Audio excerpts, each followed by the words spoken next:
right, let's go fastball in. Good, very good, gentlemen. Sam, are you just mowing through it over there? Boy, Sammy. Grew up in Pine Bluff, Arkansas, about 3 hours west, maybe a little southwest of here. Can't remember a time in my life that I didn't have baseball.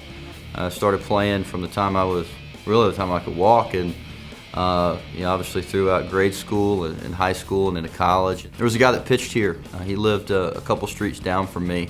His name was Jamie Price. We came over here and watched him pitch, and I was in 9th grade at the time.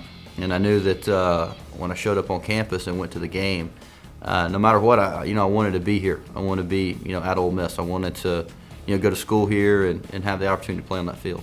He was a senior catcher and got hurt actually our first practice and missed the entire fall. But one of the things that we do is at the end of the fall, we have the team select captains, and he was selected almost unanimously by his teammates to be the captain. And so, it meant a lot to me that, here's this guy that was selected by his teammates. He wasn't even there in the fall, physically on the field, and one of the best leaders we've ever had in the program. And he always stayed connected. He used to come work camps, and as our program started to have success and kind of expand, we knew that we needed some more help, and knew that Coach Lafferty would be that guy. Hey, who are my next two guys?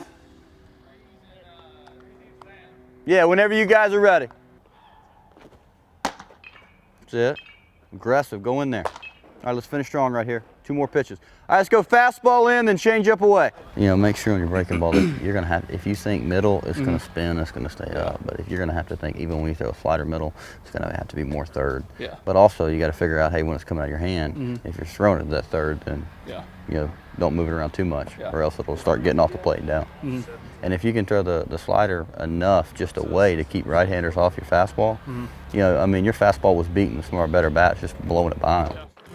Players enjoy him. He's one of those guys. He has that infectious personality. He's very demanding. Expects a lot out of the guys, and I think his personality sets up great for what his role is in our program as a recruiting coordinator, and certainly working with the pitchers. A lot of great pitchers, throughout his career here. When you look back at Lance Lynn and guys like Drew Pomerantz and Philip Irwin, and guys, those are big leaguers. Aaron Barrett. Carl, kind of like the system, works with the pitchers, but was a catcher, by trade. And I was the guy that taught me. Skip Burtman was, and kind of fits the mold. And if you look back at of our program, a lot of the assistant coaches were catchers. And I think one of the things is you understand the game because you learn both sides of the ball. You understand the pitching part of it, but you also understand the offense part of it.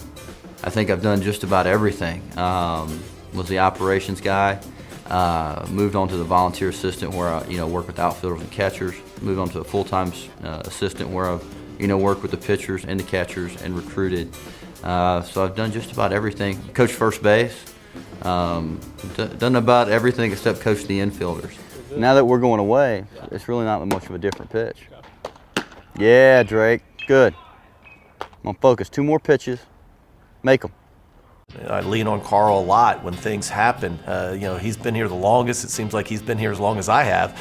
As a player, as an administrative assistant or director of operations, as a pitching coach, as a guy that works with the catchers, as a recruiter.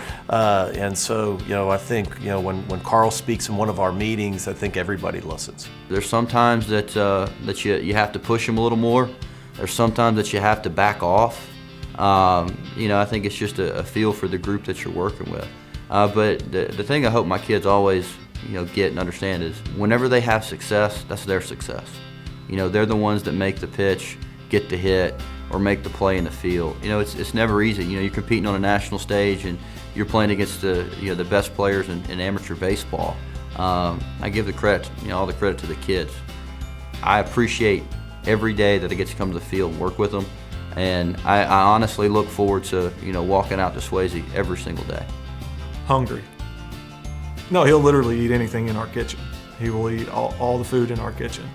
And so, all joking aside, Coach Lafferty is one of the most passionate and caring coaches that I've ever been around. he legitimately wants success for every single kid that comes underneath him, whether it's pitchers or even position players. But he genuinely wants the best. He works extremely hard to give the guys the opportunities to be successful in college, on and off the field. And the one thing about being a college player like Coach Laff was, especially here at Ole Miss, he can give those guys, some real advice, because he's been there and he's done that. And I think that's his greatest attribute, is how much he cares for the players. The real word is probably loyal. He's one of those few friends that you have, few colleagues that you have that if you need something, no matter the time of day or where you're at, he's going to help you out. He's going to do whatever he can to help you out. I've always felt like I owe. I owe this university. I owe Mike. I owe the fans. I owe everybody. Because through my time at Ole Miss as a player, I had so many great experiences. I met great friends.